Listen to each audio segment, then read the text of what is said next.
And welcome back to the program. The editor of the MMQB, founder of it, part of Football Night in America. He is the one and only Peter King back here on the show. What's up, Peter? Rich Eisen, you're battling a cold, aren't you? I'm fighting it. So is Eric Davis. Los Angeles is one big petri dish right now this time of year. I'm telling you what. Yeah, you finally had some rain, huh? Yes, we did.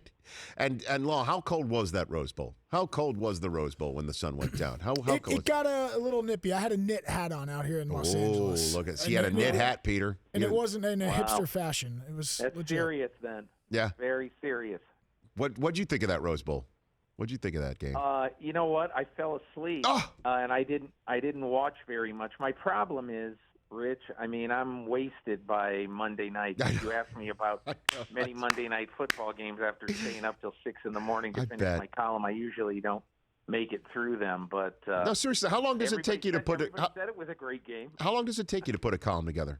In all seriousness. I work all day Saturday writing, maybe get about 3,000 words done on Saturday, and then get the last, 4,500, 5,000 words done during the day and overnight on Sunday. And what I like to try to do, Rich, I like to try to write about what people are going to be talking about Monday morning. And so sometimes I'm fortunate. I mean, I was able to talk to Aaron Rodgers after Sunday's game about his omniscience and about his soothsayer ability. Yeah. We're going to run the table. And so a lot of times I have no idea what I'm going to lead the column with until the calls come in and I figure out what I have that's best that people are going to be talking about. So I talked to Rodgers, I'd say at about 1:10 a.m. Eastern time. And so then you just kind of try to put everything together after that, and it gets done about, usually between about 5 and 5:45 a.m. Well, at least in Week 17, owners and general managers are now doing you a favor. It's no longer Black Monday. It's as soon as the game's over, they're firing coaches and general managers now. It was amazing. All 6 changes were made by midnight Sunday. I don't recall that happening before. Yeah, I mean, I've never seen that before, and not a change since then. I mean, we aren't positive that Indianapolis is going to stay the same. My weird, very, very unlikely scenario is somehow Nick Saban finally getting his quarterback and maybe thinking, hey, I'll go to Indianapolis. I mean, I really doubt that'll happen, but again, Nick Saban, I think, would only come back if he thought he had a quarterback. And what if they win and he says, how many more of these can I win? I'm 65 years old, so who knows? We don't really know what's going to happen with finality in Houston. There could be some changes made there. And obviously with Sean Payton. How real do you think that is, Peter? What's that? How real do you think that is, that the Rams would flip something to New Orleans to get him? I mean, because if you are looking for somebody who's going to get Goff to the next level or any level at this point in time, I mean, I think he's got to be that guy. For the Rams, okay? Here's the Rams scenario. You got to study history a little bit to see what the Rams do. The last time they interviewed a lot of people, and, in 2012, people laugh at it now. I still think this guy one day will get another chance, and he'll be pretty good in the NFL, and that's Greg Schiano. They love Greg Schiano, and if Jeff Fisher had said no, they were going to hire Schiano. So I don't think that the Rams are just going to say, let's go try to get Sean Payton. I think the Rams are going to embark on that same kind of search and basically try to go out and get a really good coach who might not be on the tip of everybody's tongue right now.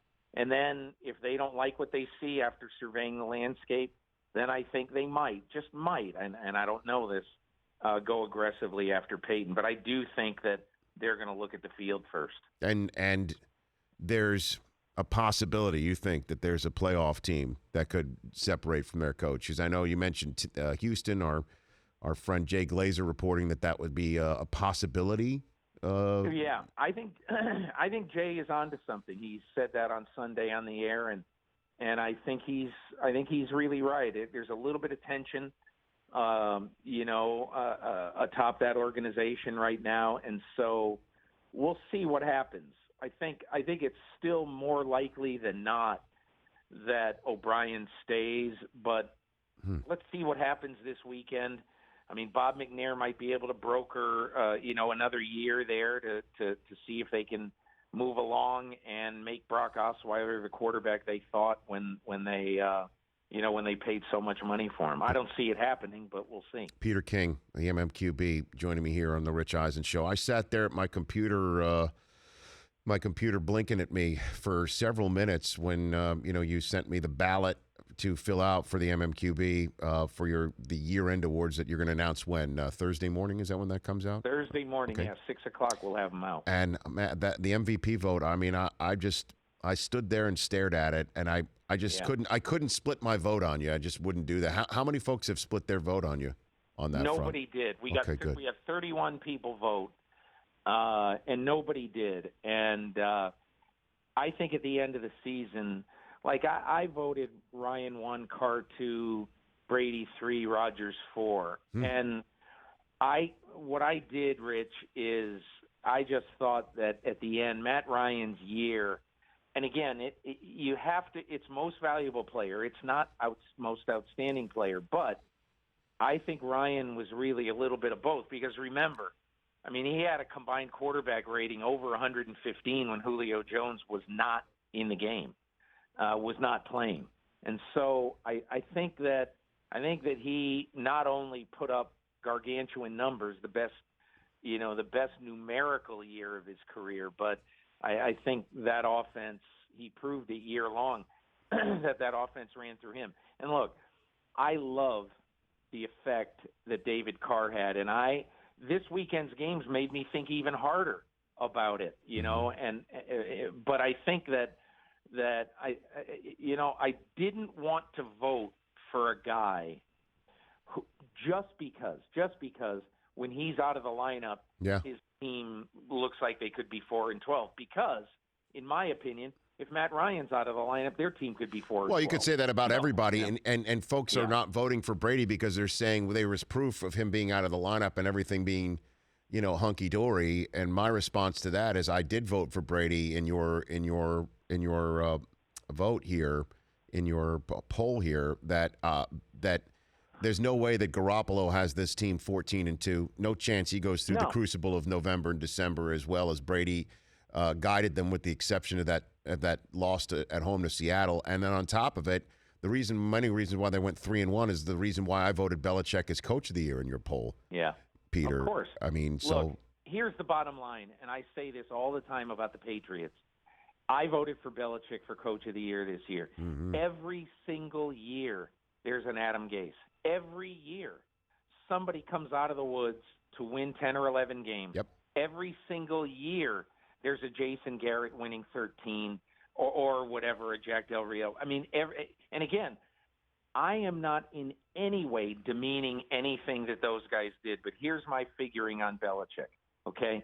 We are seeing one of the 3 best coaches in NFL history in his prime, and who knows, maybe he'll end up being the best.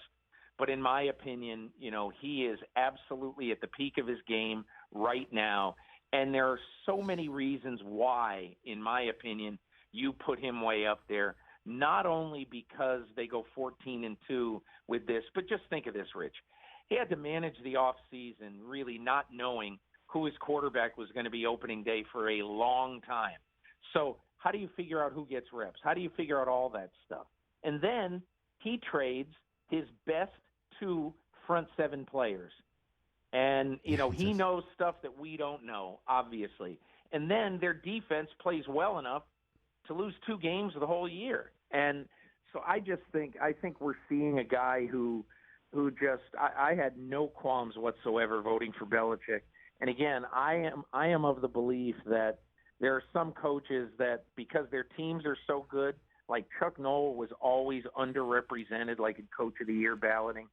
And I think that's a shame. And I just was determined this year, after seeing what Belichick dealt with in the offseason, to give the man his due. Well, I hope our colleagues who vote for the actual award that's given out at the Saturday Night Honors does the same thing, just so I could see his acceptance speech.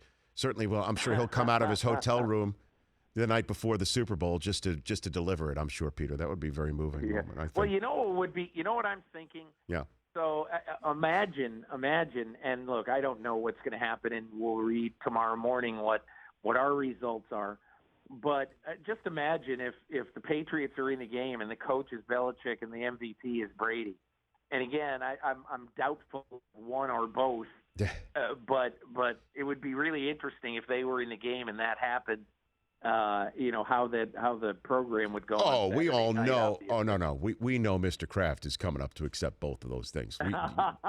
You could etch that in stone right now. He'll eat Peter. it up. He will eat that up. Last one for you. Is this the year Kurt Warner, my guy, gets in? LaDainian is a first ballot guy for sure. I would think, yeah. But there's a lot of. But T.O. is in the mix here. Jason Taylor for the first time. The guys who. This is really a fascinating year. When I was looking at the ballot last night, or at the 15 last night, the one thing that occurred to me is there are some years where you go in and you've got Favre and you've got other guys who you just think, okay, they're in this year, first ballot guys.